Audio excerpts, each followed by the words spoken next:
I'm only telling this story once. I don't care if you believe me or not. I just need to get it out. This happened in October 2018, about 40 minutes outside Portland. I won't say exactly where, because the place doesn't exist anymore. It was a Friday night, and I'd just gotten off a double shift at the restaurant where I worked. I was exhausted, but my roommate had been begging me all week to go to this haunted corn maze. I almost said no. I wish I had. We got there around 9. The parking lot was mostly empty, just a few cars scattered near the entrance. That should have been my first red flag. It was a Friday night in October. These places are usually packed. The guy at the ticket booth was older, wearing a flannel jacket, not in costume. He looked tired. When he handed me my ticket, he said, "Stay together. Don't leave the marked trail." He looked at me for a second longer than felt normal and added, "I mean it." The first part of the maze was fine.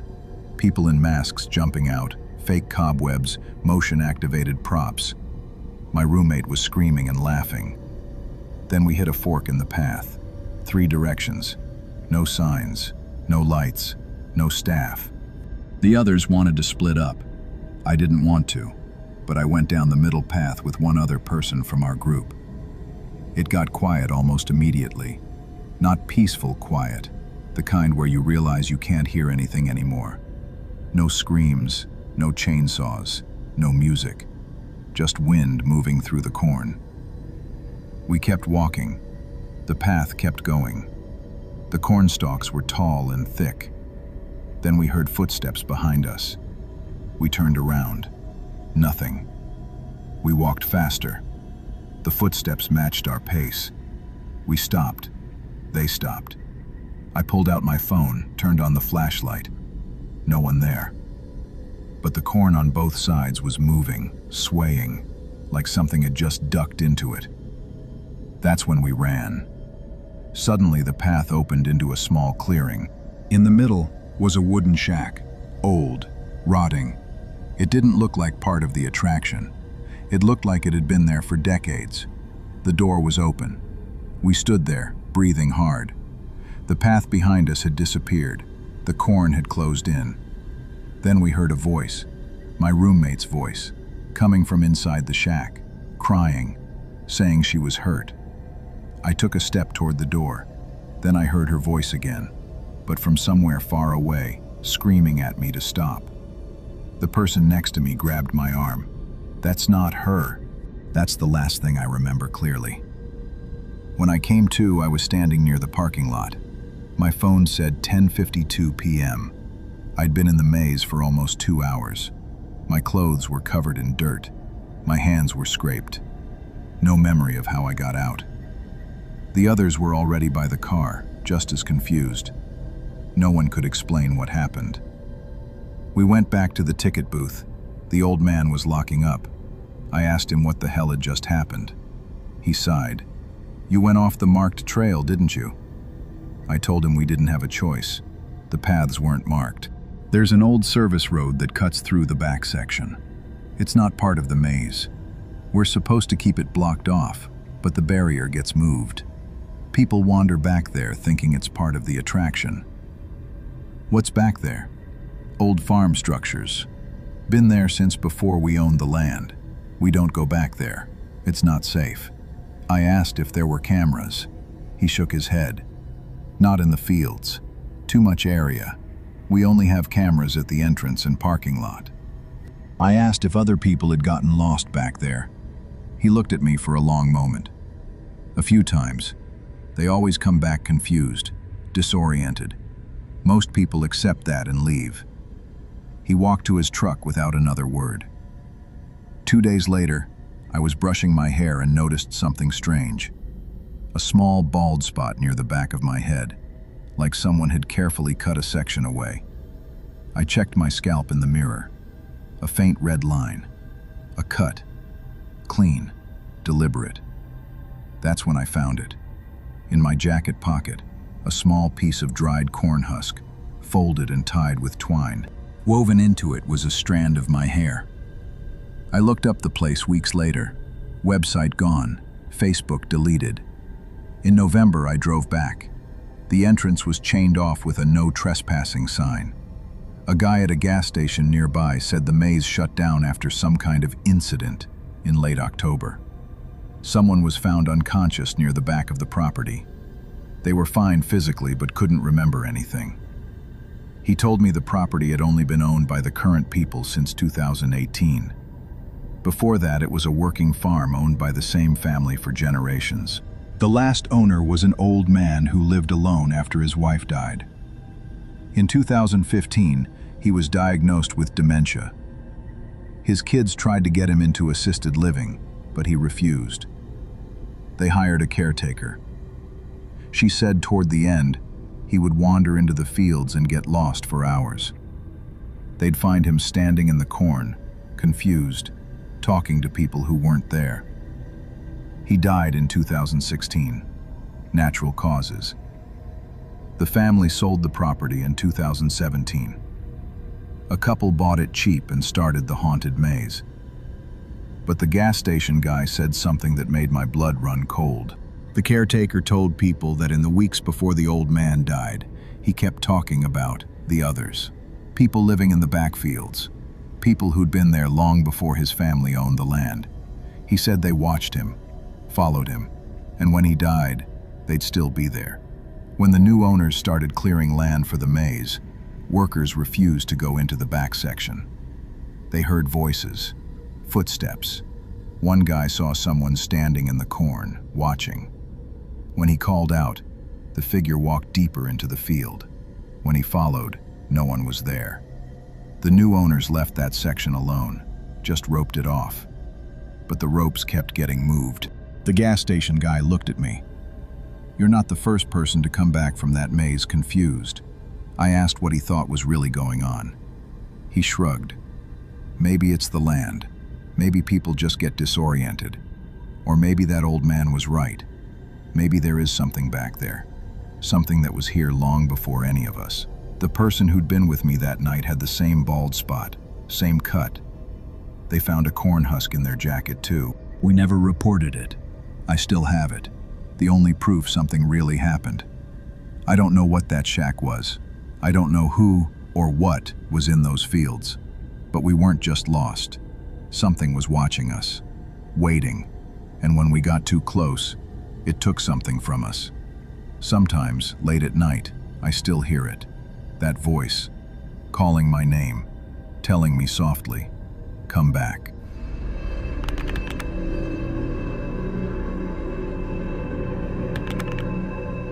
It was mid-October, one of those crisp fall nights where the air smells of wet leaves and something faintly sweet from the nearby orchards.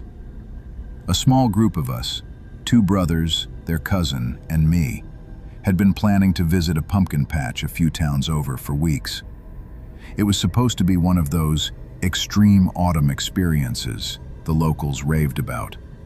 Pumpkin picking, hay rides, and a few spooky corners left untouched for thrill seekers. We arrived around 8. The parking lot was lit with strings of orange bulbs, and a few families were scattered around, taking pictures and loading pumpkins into their cars. The owner, a middle-aged man in a thick jacket, stood at the entrance checking tickets. When I handed him mine, he paused. His eyes lingered on me a second too long before he stuttered, "Have fun." Yeah, enjoy." His fingers trembled slightly as he tore the stub, and I noticed his eyes flick briefly toward the far end of the field before he looked away. Something about it felt off. At first, everything was normal. We wandered through the main rows of pumpkins, laughing and pointing out the biggest ones. The air was cold, the stars bright, and the faint sound of laughter from the hayride made everything feel safe.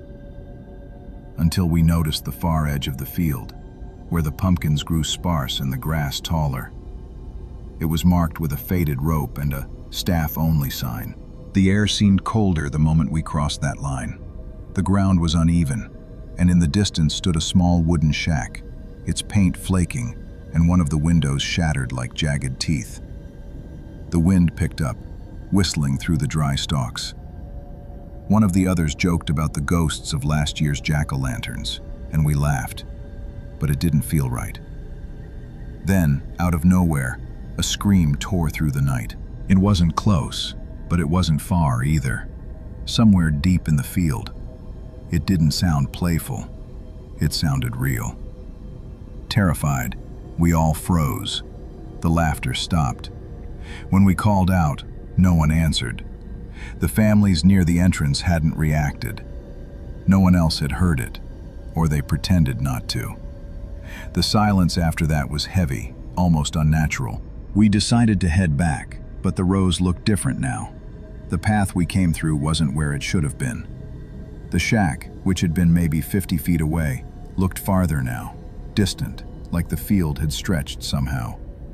When I turned around, the footprints we'd left didn't lead back to the entrance. They curved in a circle. Something wasn't right. That's when the footsteps started, slow, heavy, coming from between the pumpkin rows. It wasn't the sound of someone walking on dirt. It was deeper, like the ground itself shifting. I turned my flashlight toward the noise, and the stalks trembled violently, as if something large had just brushed through them. But when the light hit, there was nothing, just pumpkins, still. Then we heard a voice. It came from the direction of the shack, weak, trembling. "Help me, please." We all froze. It sounded like one of the girls in our group. Same tone, same pitch. But she was standing right beside me. The voice called again, this time saying one of our names. It was pleading, scared, and perfect. Too perfect. That's when it clicked. Whatever it was mimicking us. We ran. None of us said a word, we just ran. The grass whipped at our legs, pumpkins rolling under our feet. Somewhere behind us, the voice kept calling, now changing tones, switching from one of us to another. At one point, I glanced over my shoulder and saw someone, tall, wearing a white shirt, standing between two rows, perfectly still. I blinked, and the figure was gone. Every direction we turned looked wrong. The field kept twisting, pulling us deeper. It felt like the rows themselves were moving. Finally, after what felt like forever, we stumbled out onto the main path again, dirt-streaked, shaking, gasping for air. A few people turned to look at us, confused. A woman asked if everything was all right. None of us could answer. We just nodded and muttered something about getting lost. We found the owner near the entrance, sipping coffee. I told him there was something in the back field, a shack, voices, someone calling our names. He froze, just for a second, before forcing a laugh. "Ah, that area? Just old equipment. Kids wander back there sometimes, nothing to worry about." But his voice cracked halfway through the sentence. He couldn't meet our eyes. His hands were shaking. When we pressed him, he shrugged it off again, saying the same thing. Overactive imaginations, teenagers scaring themselves. But as he spoke, his eyes kept darting toward the back of the field. We weren't the only ones. A few other teens nearby mentioned hearing things too. Someone calling their names, seeing a figure near the shack. One said they'd found a fresh handprint on the shack door. The owner's fake smile disappeared completely after that. He knew something was out there, but he wasn't going to close the field, not while people were still buying tickets. We left soon after. On the way to the car, one of the others swore they saw a shadow moving between the pumpkins. Tall, fast, gone when the flashlight hit it. The drive home was dead silent. No one spoke. I stared out the window, watching the dark fields blur by. Just before we reached town, I thought I saw a figure standing on the side of the road. White shirt, no face. But when I blinked, there was nothing. That night, I couldn't sleep. Every time I closed my eyes, I heard that voice again. Soft, familiar, wrong. Sometime after midnight, a faint scratching sound started at my window. Slow, deliberate. I got up, heart pounding, and peeked through the blinds. He was there. The tall figure in the white shirt stood in my yard, perfectly still, staring up at my window. His face was pale. His eyes were just dark, empty holes. I screamed. My parents rushed in, turned on the lights, but when they looked outside, he was gone. The only thing left was a single, fresh handprint on the windowsill, smeared with damp dirt. I never went back to that pumpkin field. None of us did. But the place is still open. The owner still stands there every October, smiling, tearing ticket stubs, pretending everything's fine. And sometimes, late in the fall, when the wind moves through a field of pumpkins, I swear I can hear a voice calling my name. Soft, familiar, wrong. I never answer.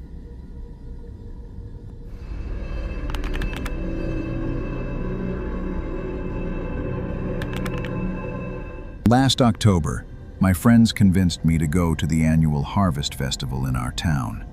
It's one of those local events with a corn maze, pumpkin patch, caramel apples, and small carnival games.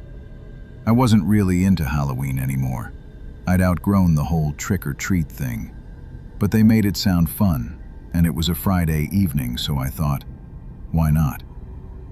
The festival was packed when we got there, but it had that cozy, small-town vibe.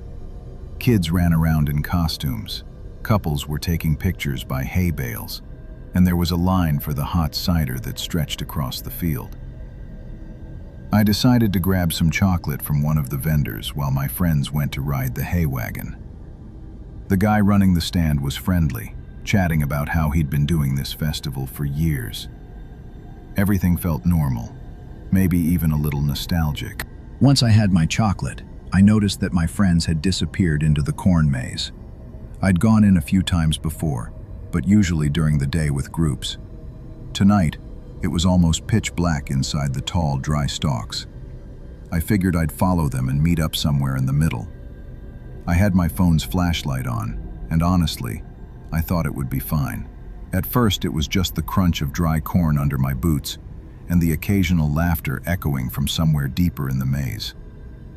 But after about 10 minutes, I realized I hadn't seen my friends in a while, and the laughter had stopped. I called their names softly, but there was no response. My stomach sank a little. Usually, even in a big maze, you'd hear someone. That's when I noticed him. A man, or at least what looked like a man, standing in one of the narrow paths ahead. I froze. He was tall, wearing a dark hoodie and jeans, and his hands were shoved into his pockets. I could barely make out his face in the dim flashlight glow, but there was something off about him. Not threatening exactly, but just wrong. I couldn't tell if he was real, or if my imagination was playing tricks in the darkness. I thought about turning around, but I didn't want to get completely lost. I tried to walk past him quietly, hoping he wouldn't notice me. But as soon as I took a step, he moved, just slightly, to block the path. "Lost," he said, his voice calm but low. I swallowed and shook my head, mumbling, "Just looking for my friends." He didn't say anything for a moment, just stared. Then he nodded slowly, and I thought maybe he was going to move, but instead, he tilted his head like he was studying me. I felt a shiver run down my spine. I tried to take another step, and he did the same. I remembered my phone. "I think I should call them," I said nervously, raising it.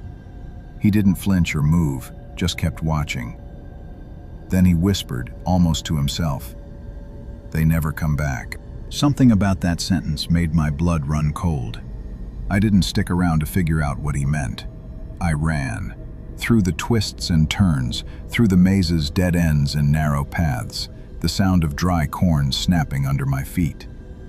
My flashlight flickered once, and for a second I thought I saw him at every corner, just standing there, waiting.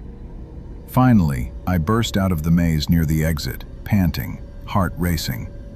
There was a small group of parents with kids, and I tried to explain, but no one seemed to have seen anyone else in the maze.